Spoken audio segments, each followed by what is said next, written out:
Welcome back to the channel. My name is Virgil, and on today's episode we are going to take a closer look at the VIOFO A229 Dual Channel Wi-Fi Dashcam.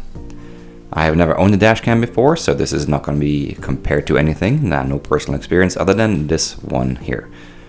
Now, one reason why I was intrigued and why I wanted to try this out is to see if it can somewhat replace the function of a backup camera, in particular because the Garbs oftentimes cover the backup cameras on modern Jeeps or other modern vehicles. So let's take a look at what's in the box. So here we have our front camera. The box itself actually feels really nice. It's nice soft materials. It kind of feels like an iPhone box. Everything's packaged really well.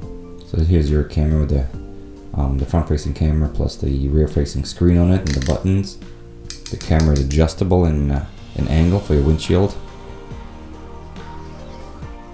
Underneath here we have some pads. So these are like film stickers, kind of like, again, like a phone screen. You are supposed to stick these on your windshield and then stick the camera onto that, and that will just prevent your any residue remaining on your glass when you do change vehicles or change cameras or whatever, when you remove it. However, I found that when I put that on, maybe I didn't do a good job because it left a lot of bubbles behind underneath it that I couldn't squeegee out, and so I just ended up not using that part. So you're also going to get a USB stick, so a memory stick to transfer your data over. So you don't have to remove the camera or take out the SD card, which is a little bit of a pain in the butt to do. So you get a USB stick plus a replacement double-sided tape for when you relocate your camera or change vehicles or whatever. And so then here you have your rear view camera. This is adjustable 360 degrees, so it will rotate completely around. So you can adjust the angle, look down, look up, or look into the cabin if that's what you want to record.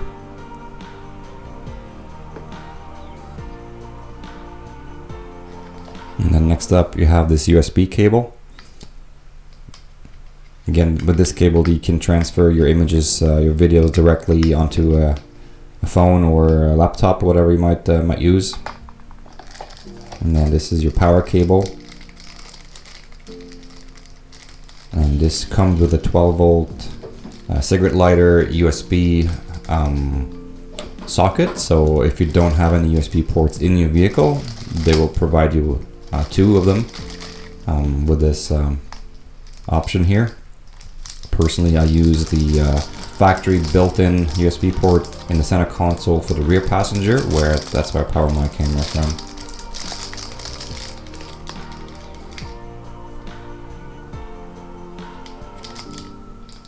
This is a nice quality, heavy-duty sort of socket. I have it in actually just plugged in the front, just if I have any more devices to plug in.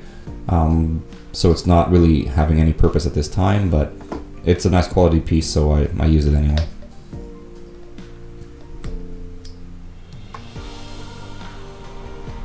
And they provide you with a nice trim removal tool, which was very handy for the installation. And then your rear camera power cable, which plugs into the front camera and has very small connectors at the end, which makes installation and running the cable back really simple. Now the hardware kit for the parking, with the parking mode, this is sold separately. They sent it to me in the package as well for the demo purpose, although I opted not to install it. Now they also sent me an SD card, and again, this is not included when you buy this camera. And this circular lens polarizing filter is also something that they have sent me, and is an option that you can buy for your camera, but again, this is not included when you actually purchase this product. And lastly, they included this wireless remote control. You just push this button when you want to save some of the footage.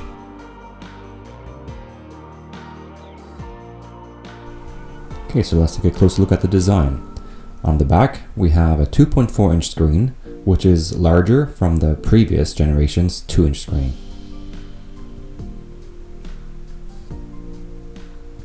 There's 5 buttons on the front.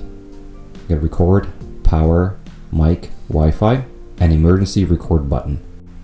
The emergency record button will automatically lock and the current recording as well as a previous file. Otherwise, the recording is going to be on a constant loop, overwriting its files as it goes. Now, the audio recording on this camera is actually pretty good as is, but if audio quality is really important to you, you can actually plug in an external mic into the camera here as well. There are two USB-C ports, one on top and one on the side, and this allows you different configurations of how you want to power your camera depending on how you mount it. Now, when you remove the GPS mount power port, you will notice that there's 5 pins exposed. On the previous generation there was only 4. The 5th pin on this one is designed to detect voltage drops, and that means it will automatically detect when the vehicle is switched off and will automatically engage parking mode if you have this option installed.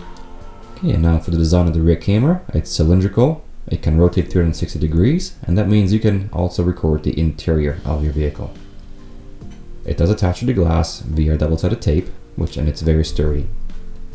The feed can also be watched on your phone, so it can serve as a reverse camera during those times where you might have a garb or other such item obstructing your factory rearview camera, which is typically on the middle of the spare tire.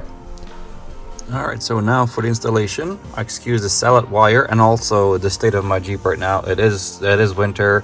It's dirty everywhere, salt stains, and it's just messy overall. So, okay, so this is the provided socket.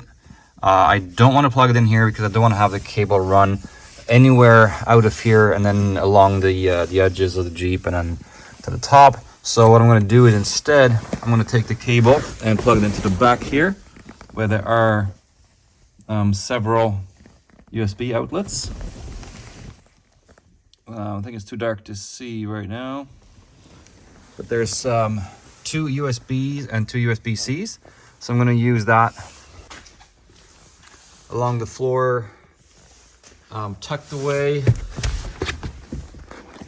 along here, underneath there, beneath the frame. Behind all this stuff here, and then have it come out, I'm going to place the camera right above the mirror here so that I can see the actual screen, but not be blinded by the lights that show up when you turn it on. There's like 2 red ones and 2 blue ones or something. So I don't want to see those. The mirror will obstruct them to my view at nighttime driving, and so it'll be it should be all right, and it should not bother me about being there either, blocking anything. So that's kind of what the camera would look like there, and then mounted up there with the GPS receiver. So that's the plan. And then the rear one, I'm gonna plug this, just tape it on the back on the rear window, and then run the cable also along the edges of the Jeep here, front to the back. All right, I'll come back to you when this is all done. Okay, all right, let's see, moment of truth.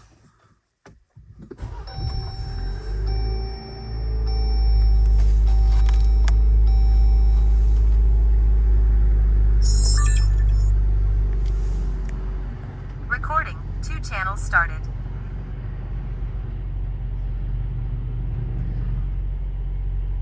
Okay, looks like my rear view is upside down. I have to flip that around. But it works. Now, for the app, I was not able, and have to this day not been able to get the live view to function on my phone. I was really hoping I could use my phone screen as a backup camera for those times where my factory backup camera will be blocked. But the screen itself works and you can see it on there. But speaking of backup camera, as you saw, it was upside down. So what I was able to do was actually just go into the menu here in the app and change the setting on the rear view camera to mirror, reverse, or whatever the wording was on it, and you can just flip it around. Then you can customize the exposure values, especially to make up for the tint and the rear view and the rear window, and customize whatever other features you have in the app here. So the app itself is pretty good, lots of functions in it, but unfortunately the live view did not work.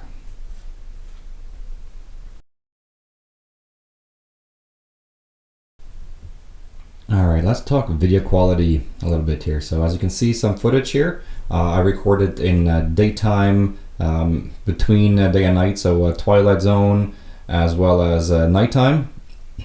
And now you'll see that footage coming up.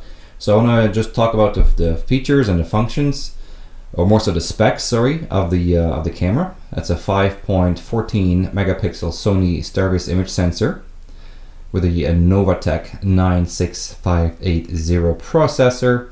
If you know what that means, I don't. And so thanks to the wide angle of the lens, the Sony Starvis image sensors, both front and rear cameras deliver excellent night vision recordings, as you will see. Both front and rear are in 2K, but the rear lens is smaller and therefore erodes at a lower bitrate, which is slightly reduces the quality of the footage over that of the front camera. As you can see right here, obviously having the tinted window in the rear, as most vehicles do, does not make the quality any better. But it does record, I think, sufficient detail to, in case of an accident or a situation, to show what actually happened. All right, and here we are again. It's sunny day, bright sun, blue skies, a little snow for reflection. So I figured, you know what, I'm going to try out the filter, the lens. I'm going to put that on and see what difference it makes. Turns out I cannot tell a difference whatsoever in the footage from before and after. It looks the same to me. I went back and forth a few times. Honestly, I cannot tell a difference. So would I recommend buying a filter? Probably not. Not unless it's a darker lens. The one I received was actually a clear lens, so it might cut out some of the glare potentially. But overall, I don't think it's worth adding to it. I don't think it's going to really dramatically make any difference. Now on the bottom of your screen, you can see the speed, which at this point is definitely not 0 kilometers per hour, even though that's what it's showing.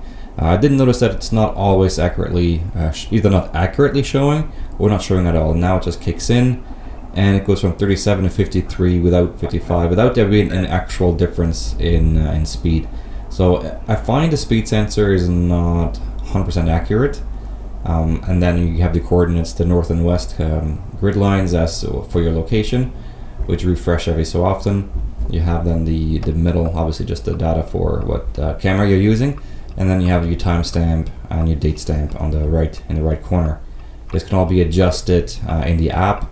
Obviously you can change it to miles per hour and change the format and for the date and stuff like that. But as you can see again right now, we get 0 kilometers an hour for the now it's the rear camera, which seems to be picking up the speed a bit better. No, I spoke too fast. It still says 0. So it's not always 100% accurate, which is a little bit unfortunate. Now, if you're watching this channel, you obviously know that I do like to film my trails, my trips, and my adventures. So that's one of the reasons why this built-in camera was very appealing to me, especially with a good quality like this. And as you can see, you can just click the button. It's going to save a file. Something's going to happen that you wish you would have recorded. It didn't get the camera out in time, but now you actually have it mounted and recording at all times. So this is a good chance to get your footage that you might otherwise miss. And I will definitely be taking advantage of this camera system in this fashion. Now we're leaving. I went for a hike here this day, so we're leaving, and right now the sun's going down. It's getting darker. And as you see in the upcoming footage, it's going to get progressively darker, and you just get a chance to see what it looks like.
This is the footage from my iPhone, and then this is the one from the camera. So obviously, other than the angle, I find that there's not that much visible difference in the quality of the footage itself. And then we get some more nighttime footage or evening footage with a more lit surrounding. But yeah, overall, I am very impressed with the quality. I'm very happy with the quality. Like I said, a few of the quirks I guess this camera has is that the speed is not always accurately displayed, and the biggest disappointment is that the live view on the app does not seem to be working. Maybe it's just a matter of a software update, I'm not sure, but I haven't been able to get it to work. So, but otherwise, other than that, I am very, very happy with the performance of this camera, yeah, I could say I definitely recommend it. And then at last here, we get the shot of the camera rotated inwards of the Jeep, so obviously it's mirrored. Don't have a right-hand drive Jeep, but you know, it's mirrored, so it does record the interior of the vehicle quite well. At nighttime, probably not that useful, but if you have a dog or something, or kids, so I don't know why you would want to record the inside, but you know, if you want to, you could.